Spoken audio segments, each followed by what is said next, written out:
Hello guys, I hope आप सभी अच्छे होंगे।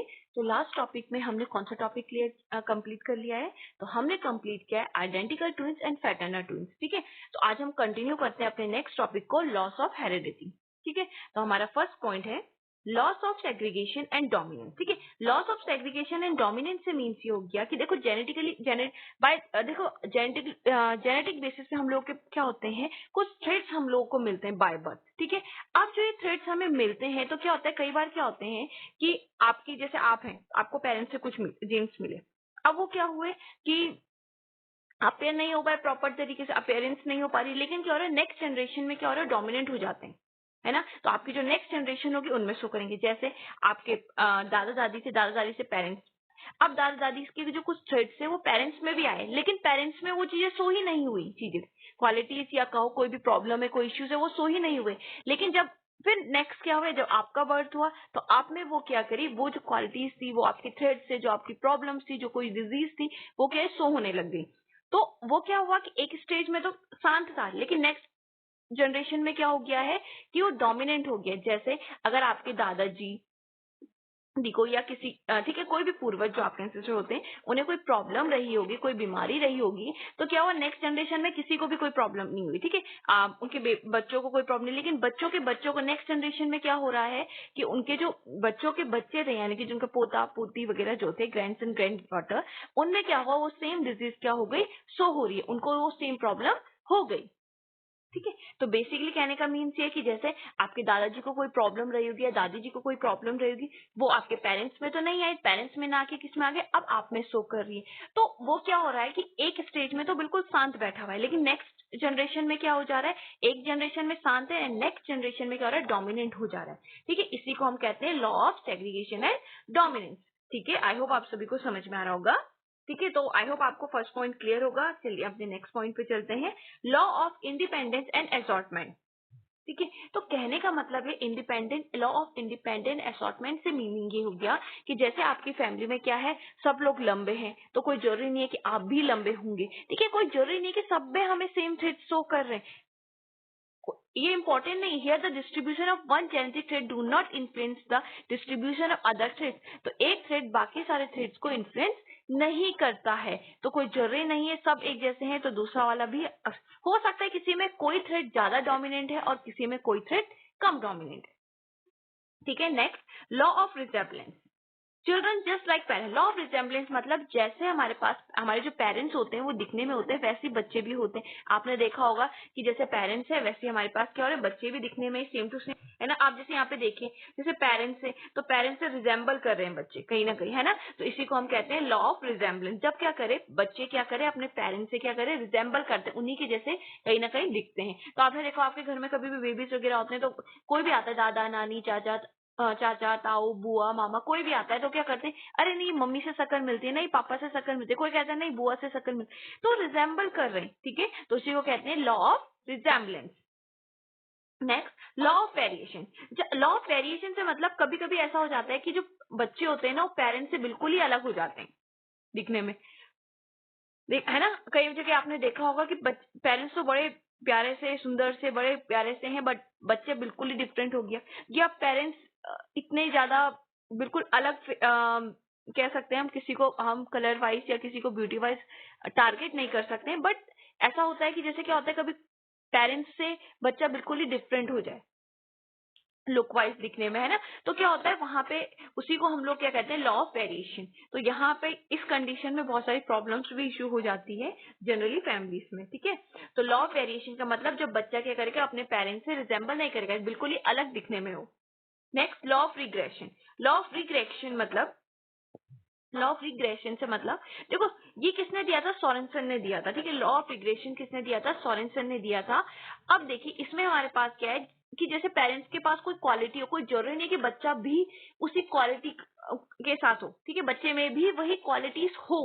जैसे अगर पेरेंट्स क्या है, जो फादर है वो बहुत अच्छा बैडमिंटन खेलते हैं, तो कोई जरूरी थोड़ी है कि उनके बच्चे जो होंगे वो भी बहुत अच्छा बैडमिंटन खेले। हो सकता है वो स्टडीज में बहुत अच्छे हों।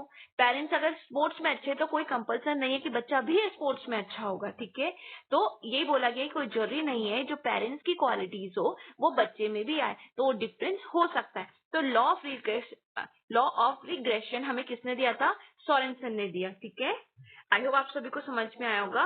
तो जो लॉ ऑफ रिग्रेशन है वो किसने दिया था? सोरेनसन ने दिया था। एक चीज और, जो हमारे पास फर्स्ट टू लॉस में मैंने अभी आप लोगों को बताए, जो ये फर्स्ट टू लॉस थे, ये किसने दिए थे? ये दिए थे हम लोगों को जॉन मेंडल ने। वो ये किसने दिए थे हमें लॉस? जॉन मेंडल ने हमें ये क्या दिए थे? लॉस दिए थे। तो किसने दिए थे हमें ये? जॉन मेंडल ने। तो जॉन मेंडल ने हमें क्या दिए थे? ये लॉस दिए थे। कौन से? ये 2 लॉस तो हमें जॉन मेंडल ने दिए। ठीक है, आई होप आप सभी को इतना क्लियर होगा। ठीक है, जॉन मेंडल। तो अब देखिए यहाँ पे जॉन मेंडल में डबल एन भी यूज करते हैं और कुछ बुक्स में सिंगल एन भी यूज किया गया है। तो as per you are comfortable आप यूज कर सकते हैं। तो मेरे अकॉर्डिंग यहाँ पे डबल एन होना चाहिए। बाकी आप लोग एक बार स्पेलिंग क्रॉस चेक कर लीजिएगा। आई होप आप सभी को इतना समझ में आया होगा। तो मैंने क्या, आज हम लोगों ने क्या पढ़ा है? टोटल 5 लॉस को हमने यहाँ पे स्टडी किया है। हेरिडिटी के 5 लॉस होते हैं। Law of segregation and dominance, law of independent and assortment, third one law of resemblance, fourth law of variation and the last one law of regression. तो हमेशा हमें क्या चीजें याद रखनी है? ये इंपॉर्टेंट नहीं है कि पेरेंट्स में जो क्वालिटी हो वो बच्चों में भी आए। ठीक है, जो पेरेंट्स हमेशा क्या होते हैं, बच्चे हमेशा क्या करते हैं, ये इंपॉर्टेंट नहीं है कि पेरेंट्स के जैसे ही बच्चे दिखें। बच्चे सेम भी हो सकते हैं और डिफरेंट भी हो सकते हैं। ठीक है, ये चीज हमें ध्यान रखनी है। हमारे जो ट्रेड्स हमें जो मिलते हैं, हमें बाय जेनेटिक्स हमें जो कुछ ट्रेड्स मिलते हैं, वो क्या होते हैं? एक जनरेशन में अगर डोमिनेंट नहीं है, अपेयर नहीं हो पा रहे हैं, दैट डजंट मीन कि वो नेक्स्ट जनरेशन में भी अपेयर नहीं होंगे। तो नेक्स्ट जनरेशन में ऑटोमेटिकली क्या होते हैं? वो डोमिनेंट बन के हमारे सामने प्रेजेंट हो जाते हैं। ठीक है, तो हमें इन सब चीजों का ध्यान रखना है। ठीक है, तो आई होप आप सभी को ये टॉपिक्स क्लियर होंगे। ठीक है, अब हम अपने नेक्स्ट टॉपिक पे चलते हैं। Educational implication of heredity and environment. ठीक है, education implication, it helps the teachers to provide a better learning environment in the school. अब देखिए, जब हम क्या करते हैं, हेरिडिटी और इन्वायरमेंट के बारे में जब हमें पता होगा ना चीजों के बारे में, तो उससे टीचर्स को क्या मिलती है? एक हेल्प मिलती है कि हमें बच्चों को क्या देना चाहिए? एक अच्छा इन्वायरमेंट देना चाहिए। ठीक है, टीचर्स को क्या होती है? एक हेल्प मिलती है। इसके बारे में जब हम लोग स्टडी करते हैं, तो जो टीचर्स होते हैं, हम लोगों को क्या मिलती है? एक हेल्प मिलती है कि जिससे हम लोग क्या करें? बच्चों को एक अच्छा इन्वायरमेंट प्रोवाइड कराएं। It helps the teachers to find out individual difference. इससे हमें और चीजें पता चलती है कि किस तरीके से हम लोग इंडिविजुअली बच्चे के बारे में हमें पता चलता है कि बच्चा किस तरीके से डिफरेंट है, हम बच्चे को किस तरीके से हैंडल कर सकते हैं, बच्चे को किस तरीके से हम ट्रीट कर सकते हैं। It helps the teachers to study the behaviour of children in different situation. इससे हमें एक और चीज पता चलती है कि बच्चों के बिहेवियर को समझने में हमें क्या होती है? आसानी होती है। ठीक है, नहीं तो क्या होता है? हर बच्चा अलग अलग है, तो हम लोगों के लिए क्या होता है? टीचर्स के लिए समझना बहुत मुश्किल हो जाता है कि हम किस तरीके से बच्चों को समझें। तो यहाँ से हमें कहीं ना कहीं उससे हेल्प मिलती है कि बच्चों को हम किस तरीके से समझ सकते हैं। It is important for a balance development for a child. ठीक है, ये बहुत ज्यादा इंपॉर्टेंट है कि इन चीजों के बारे में नॉलेज हो, ताकि क्या हो? बच्चे का प्रॉपर तरीके से क्या हो सके? बैलेंस वे में डेवलपमेंट हो सके। अगर हेरिडिटी और इन्वायरमेंट के बारे में हमें पता ही नहीं है, तो क्या हो रहा है? हम लोग सोचते हैं ठीक है बच्चा पढ़ लेगा, अरे जेनेटिकली है, पेरेंट्स बहुत तेज थे तो बच्चा भी बड़ा तेज होगा। नहीं, ऐसा इंपॉर्टेंट नहीं है। बच्चे को वो इन्वायरमेंट हमको देना पड़ेगा।